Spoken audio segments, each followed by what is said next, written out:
Alright everyone, so this week's review will again be on sand sharks, and I have never seen this movie prior to watching this, and I've only seen it one time.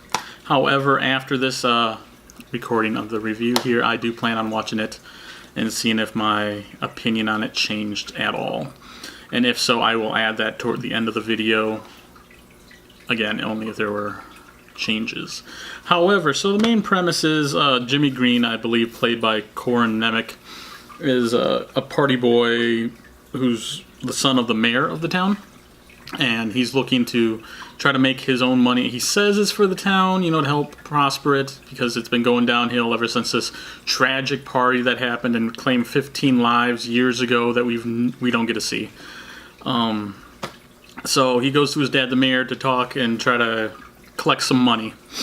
Prior to this, though, the actual opening, there's a few deaths right off the bat. Two guys just dirt biking it over the sands.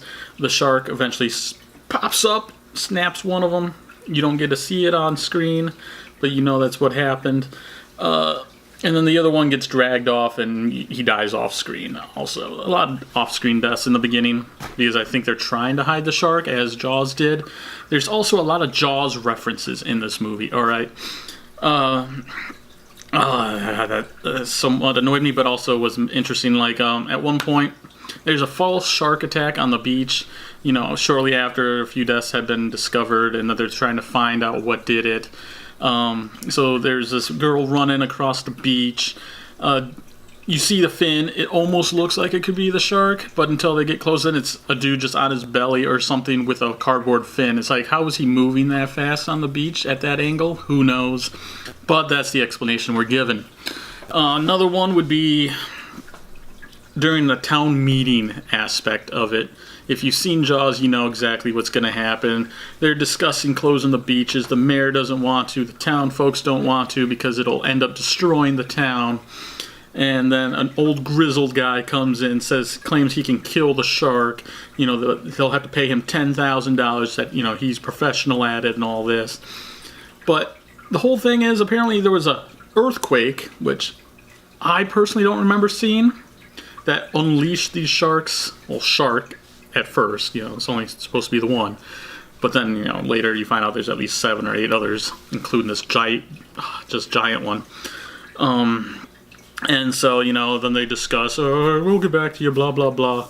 Then another one, 2 hunters go out on a boat, although not on a boat because they're on a beach, so very confused. I've only seen this the one time, but then they get killed. The shark scientist, so the specialist, and the sheriff, I believe, are the ones who discover their remains. Just like Hooper and Brody ended up finding them out in the ocean in Jaws. And then the wrong shark scene, same, holding of the shark and everything. Just a lot remind me of Jaws. So that's clearly where they got the inspiration from. The shark specialist is played by Brooke Hogan. She does an okay job. I guess this is apparently her first film that she was ever in. So, I haven't seen the other ones that she's been in yet. Maybe she got better. Again, this is the first time I've ever seen sand sharks, and alright. So, what else? That's basically the entire movie right there, minus the ending after almost everyone else dies. Oh, the only black guy in the film also gets killed, and his death could have been 100% avoidable had his quote-unquote intern not shoved his unconscious body into the jaws of one of the sharks to try to get her, away herself.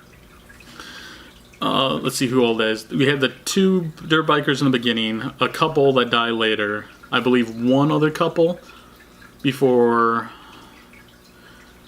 the party goers start dying, who come to, what was it called? The Sandman Festival is what Jimmy ends up calling it. It's basically like a Burning Man on the beach kind of deal.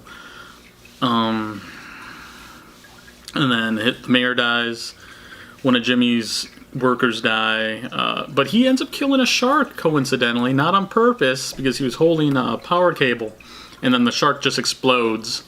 And, his friend also dies.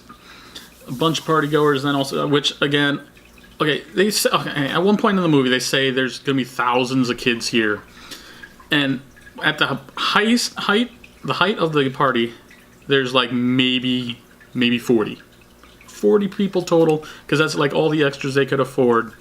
And you can easily see the same extras in the chase scenes consistently. Like, you can easily point them out, especially this one heavy dude.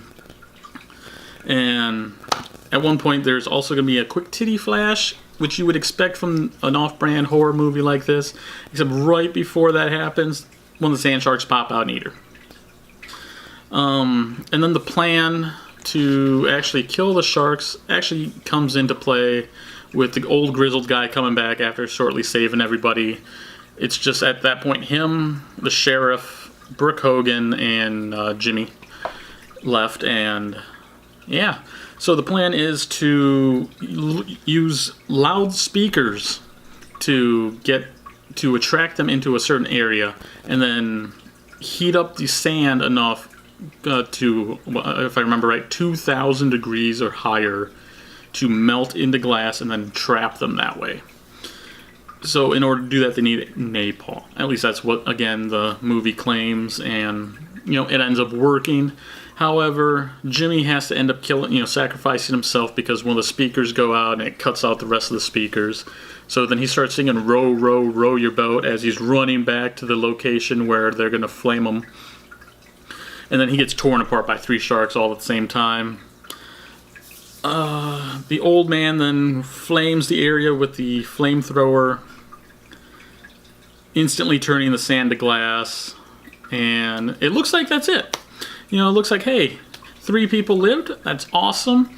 Although there was no cool drunken shanty song. And yeah, and then all of a sudden there's this giant fin, like it's impossibly huge, swimming on top of the mountainside.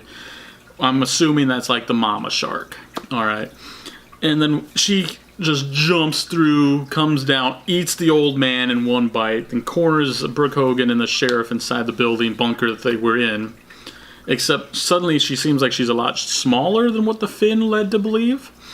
And I forget exactly, oh yeah, the flamethrower tank, the fuel tank, ends up going into her mouth. The other 2 climb through the bunker window. They book off like maybe 50 to 200 feet away. It explodes, killing the final shark, and that is the end of the movie. So, upon seeing it the first time, I was going to give it a 4 out of 10. However, thinking about it the last couple days, it really started to annoy me, because of all the bad, horrible gun discipline both the sheriff and his sister, a deputy, showed throughout the film. Their hands were always on the trigger. They were running with the guns with their finger on the trigger. They're consistently just pointing the guns at like random people. It's like, no. So I'm lowering this to a 3 out of 10. It is not extremely bad. If you know what you're getting into, it is worth definitely a view. And if you like shark movies, you definitely should see it. Alright guys, thanks you, and next week I should hopefully be reviewing Jaws just in time for July 4th, because, the film takes place around then. Alright, like, comment, and subscribe, and if you do, make sure to ring that bell for notifications upon new releases. Thanks as always. Have a great day.